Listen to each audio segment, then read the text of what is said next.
Moi, je suis artiste dessinateur, plasticien, mais aussi chorégraphe et danseur.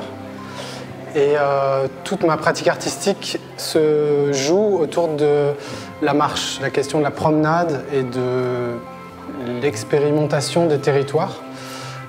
Depuis maintenant une bonne quinzaine d'années, je fais des projets très variés, très différents, autour de visites de lieux, de déambulations, d'exploration de lieux que je ne connais pas ou que je connais un peu ou beaucoup, ça dépend, puisque je peux faire des balades dans des villes lointaines, mais aussi dans les quartiers où j'habite. L'enjeu pour moi, il est d'abord dans l'expérience des choses, plus que dans le résultat. Donc ça, c'est très important, c'est-à-dire que quand je vis une promenade ou une rencontre ou une expérience, je fais vraiment attention d'être à 100% dans le présent de ce moment-là et non pas dans le résultat de la carte qui sera faite ou de l'exposition. Pour moi, ça c'est vraiment un enseignement de la pratique de la danse qui est très fort puisqu'il s'agit, quand on danse, d'être là où on est à l'instant présent.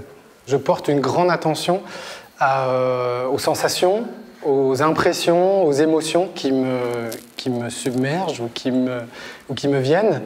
Je suis donc très attentif au paysage, mais au paysage au pluriel, dans tous les sens du terme, puisque les paysages nous touchent par différents canaux, différents chemins, différents points de contact qui peuvent être au niveau des pieds, au niveau du ventre, au niveau des oreilles, des yeux, des imaginaires aussi, des mémoires. Et je prends le temps d'être attentif à toutes ces couches, tous ces niveaux de conscience ou ces niveaux d'observation.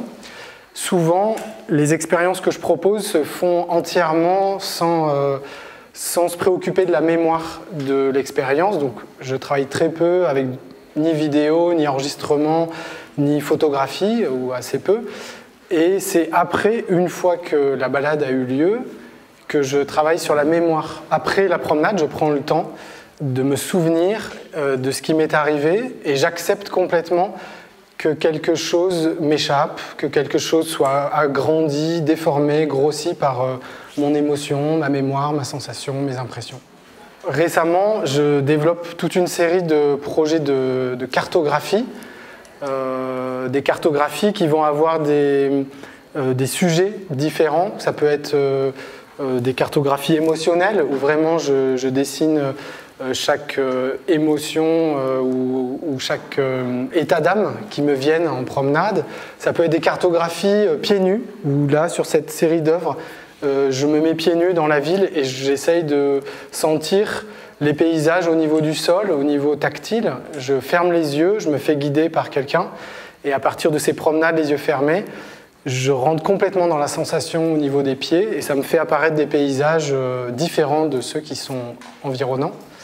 Ça peut être aussi des promenades où je rencontre le plus possible de gens. Donc si je vous croise dans la rue, je vais essayer de trouver une manière, une stratégie pour vous rencontrer, vous parler. Voilà, j'essaye de trouver des points d'accroche pour rencontrer les gens d'une rue ou d'un lieu. Notamment ici à Fontaine, j'ai travaillé sur la rue de la Liberté et j'ai rencontré plein de gens qui travaillent, qui y vivent, qui y passent. J'ai arpenté l'axe du Drac jusqu'à la falaise des Voyants sur cet axe de la rue de la Liberté. J'ai aussi pu rencontrer un professeur d'escalade qui m'a emmené dans la falaise des Voyants, explorer la verticalité de ce lieu. J'ai fait 5 résidences en Isère cet hiver et une d'elles était à Bourdoisan. Et donc j'ai passé une journée à explorer le fond de la vallée, Bourdoisan et les environs, avec les carrières, les pylônes électriques, les déchetteries, les avenues, enfin les routes, les torrents, le fond de la vallée. C'était un jour de pluie, un jour sombre, où l'ambiance était assez chargée.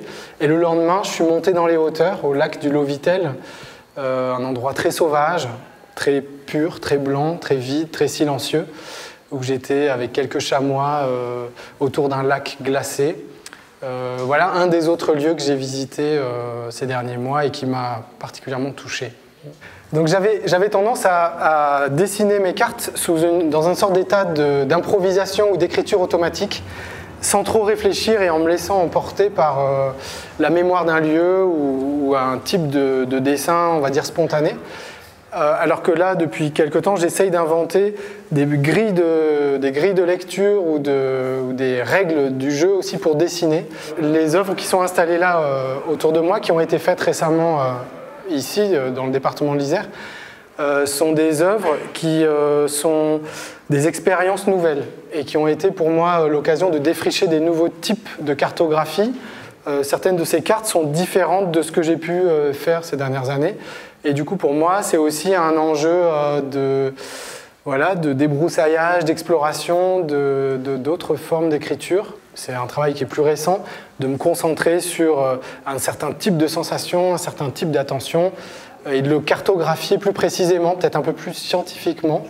L'autre chose aussi qui est importante, c'est que depuis quelques années, je fais des encres végétales ou artisanales à partir de matériaux que je trouve sur place. Et en général, j'ai beaucoup de temps pour faire ça. Je le fais à mes heures perdues en me baladant dans des lieux.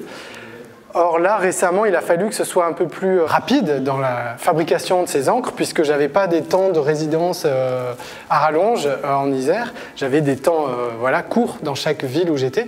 Et donc, j'ai pris plus de risques et j'ai dû faire des encres avec des matériaux que je ne connaissais pas. J'ai récupéré des copeaux de ce que les ragondins mangent au bord du Drac, et ils font des pelures d'arbres.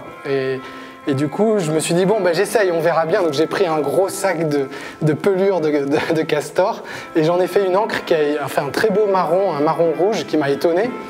Donc voilà, beaucoup plus de surprises parce que j'avais pas le temps de potasser mes bouquins de botanique pour savoir ce qui va marcher, pas marcher. Je suis tombé aussi sur un très beau bleu. J'ai appris récemment que c'était un bleu de tungstène. Ce bleu vient des fils que les ouvriers utilisent pour tirer les horizontales dans les chantiers. Et donc j'ai trouvé une bobine de ce fil et j'en ai fait un bleu, très doux. Donc vous pouvez, voilà.